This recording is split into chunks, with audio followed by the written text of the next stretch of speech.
एक मोमिन की कब्र में नबी तशरीफ लाते हैं, बंदे पे अपना एहसान फरमाते हैं, अपने उम्मती पर एहसान फरमाते हैं, नबी चल के तशरीफ लाते हैं। अब एक ईसाई ने जब ये बात सुनी ना तो भड़क गया, कहने लगा देखो मुसलमानों का जरा झूठ देखो, कितना बड़ा झूठ बोल रहे हैं। उनने पूछा गया भैया झूठ कैसा? कहने लगा अच्छा एक बात बताओ, एक बंदा मरा पाकिस्तान में, दूसरा मरा अफगानिस्तान में, तीसरा मरा हिंदुस्तान में, चौथा मरा बलोचिस्तान में, पांचवा मरा है इंग्लैंड में, छठा मरा है अमेरिका में, सातवां मरा है जापान में, आठवां मरा है अफगानिस्तान में, नवा मरा है अमेरिका चीन में। अब नबी एक मरने वाले बंदे अलग अलग मुल्कों में अलग अलग जगहों में मरे। हिंदुस्तान वाले की नमाज जनाजा जोहर बाद, पाकिस्तान वाले की जोहर बाद, नेपाल वाले की जोहर बाद, अफगान वाले की जोहर बाद, जापान वाले की जोहर बाद। अब जरा बताओ अगर नबी हिंदुस्तान वाले की कब्र में आए तो पाकिस्तान वाले में कौन गया? अगर नबी पाकिस्तान वाले की कब्र में गए तो चाइना वाले के मुर्दे की कब्र में कौन गया? अगर नबी चाइना वाले में चले गए तो जापान और अमेरिका वाले मुर्दे की कब्र में कौन गया?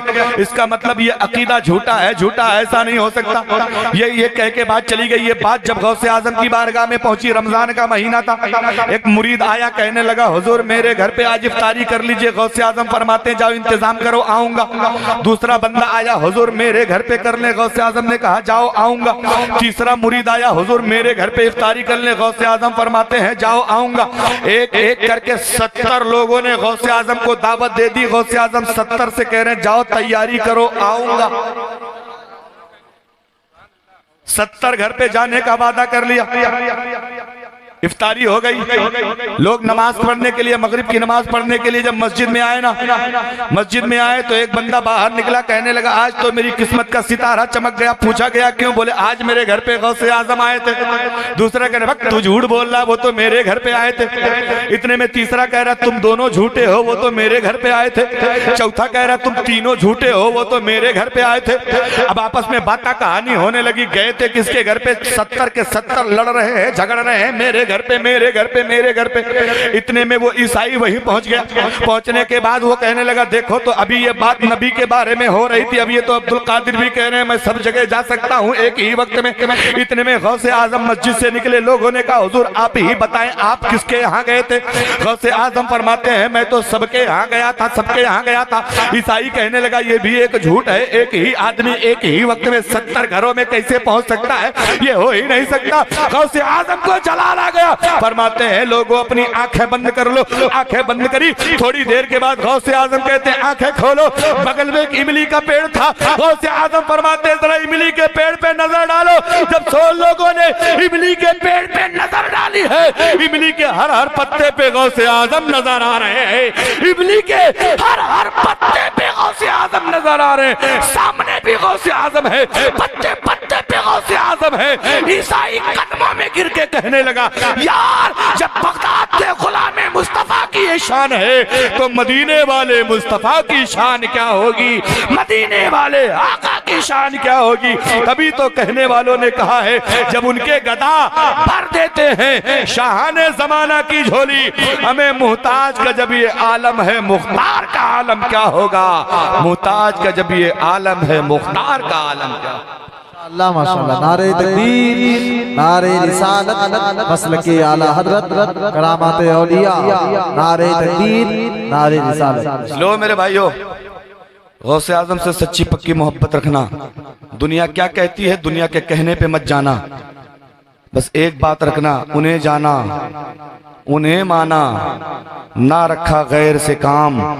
लिल्लाहिल हम्द में दुनिया से मुसलमान गया, नेमतें बांटता जिस समत वो ज़ीशान गया, साथ ही मुंशी रहमत का कलम दान गया।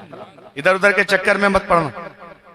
और एक बात और सुनो मकुनी वालों, हर जलसे में मैं कहता फिर रहा हूँ, यहाँ भी कह रहा हूँ, गौसे आजम की फातिहा दिलाने के लिए बकरा मुर्गा ही होना जरूरी नहीं है। अगर अल्लाह ने तौफीक दिया है तो काटो जानवर, उनके नाम पे ज़बा करो। लेकिन अगर नहीं तौफीक है तो जरूरी नहीं कि कर्जा लेके, सूद पे रुपया लेके, उधार लेके तुम ये काम करो। नहीं, हो सके तो लोगों को खिलाओ, नहीं हो सकता है तो अपने घर वालों को अच्छा खिलाओ। अगर घर वालों को भी अच्छा नहीं खिला सकते, तुम्हारे पास इतना नहीं है, तो जो खाना रोज तुम्हारे घर पकता हो, दाल चावल सही, सब्जी रोटी सही, चटनी रोटी सही, साग रोटी सही, जो भी मयसर हो तुम्हें, उसी पे गौसे आजम की फातिहा पढ़ लो। अब कुछ नहीं है तो एक गिलास पानी लेके गौसे आजम की फातिहा पढ़ लो, इसलिए कि गौसे आजम की बारगाह में दौलत शोहरत नहीं देखी जाती, मेरे गौस की बारगाह में नीयत और मोहब्बत देखी जाती। हाँ, समझ ना? इसलिए गौसे आजम से सच्ची मोहब्बत रखना। जो भी करो, 10 लोगों को खाना खिलाओ, लेकिन खुलूस से खिलाओ, मोहब्बत से खिलाओ। और सुनो, तुम्हें मल्लेपुर के प्रधान जी याद हैं? तुम्हें नवाबगंज के विधायक याद हैं?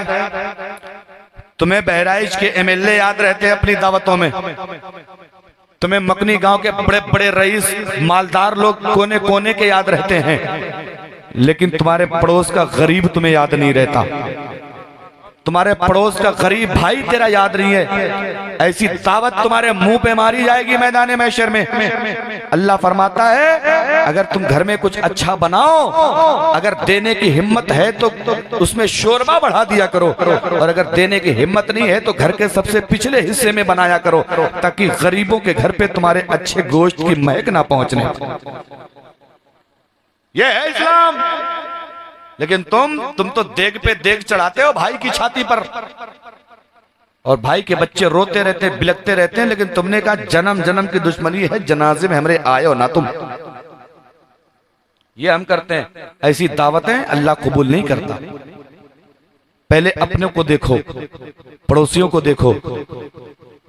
तुम बीमार पड़ जाओगे ना, तुम्हारा पड़ोसी कितना भी बड़ा कुछ होगा, लेकिन सबसे पहले वही दौड़ के आएगा। पड़ोसियों का बहुत बड़ा हक है मेरे भाई।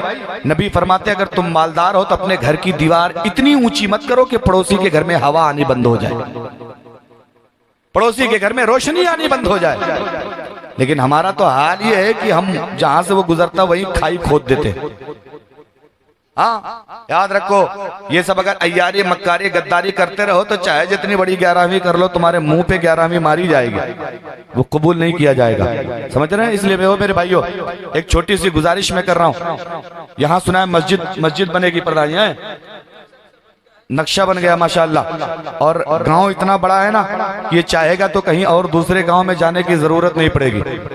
हाँ, इंशाअल्लाह मस्जिद बनके तैयार हो जाएगी। और मस्जिद बनाने वालों, आप लोग मस्जिद बनाओगे, जरा हाथ उठा के कह दो सुभान अल्लाह। जिसको जिसको मस्जिद में बनाना है, मेरी माँ बहनों, तुम्हें हाथ उठाने की जरूरत नहीं, बस दिल में कह दो कि इंशाअल्लाह। जोर से बोलो, क्या कहना है? इंशाअल्लाह हम मस्जिद बनाएंगे। यार, हम अपना घर बनाते हैं, अपनी छप्पर बनाते हैं, अपनी टीन बनाते हैं, ट्रैक्टर के लिए अलग बनाते हैं, 4 व्हीलर के लिए अलग बनाते हैं, बकरियों के लिए अलग बनाते हैं, और हमारा कोई भरोसा है कब टपक जाए? है कोई वारंटी गारंटी? तुम्हारे मकुनी ही के ना जाने कितने ऐसे लोग गए होंगे, दोबारा वापस आए तो उनकी लाशें आई होंगी, वो जिंदा नहीं आए। ये हमारे साथ भी तो ये हादसा हो सकता, नहीं हो सकता? बोलो, हो सकता है, नहीं हो सकता? इसलिए हो मेरे भाई, मुस्तफा की एक हदीस सुन लो। नबी फरमाते हैं, मन बना लिल्लाहि मस्जिदन बनल्लाहु लहु दारन फिल जन्नह। जो अल्लाह के लिए मस्जिद बनाता है, अल्लाह उसके लिए जन्नत में घर बना देता है। इससे आसान मामला और क्या हो सकता है? बताओ जरा। मस्जिद बन गई। अब जब मैदान कयामत आएगा, मेरी बहनों तुम भी सुनना, मेरे भाइयों तुम भी सुनना, जब मैदान महशर आएगा, कयामत बर्पा हो जाएगी, पूरी दुनिया को तहस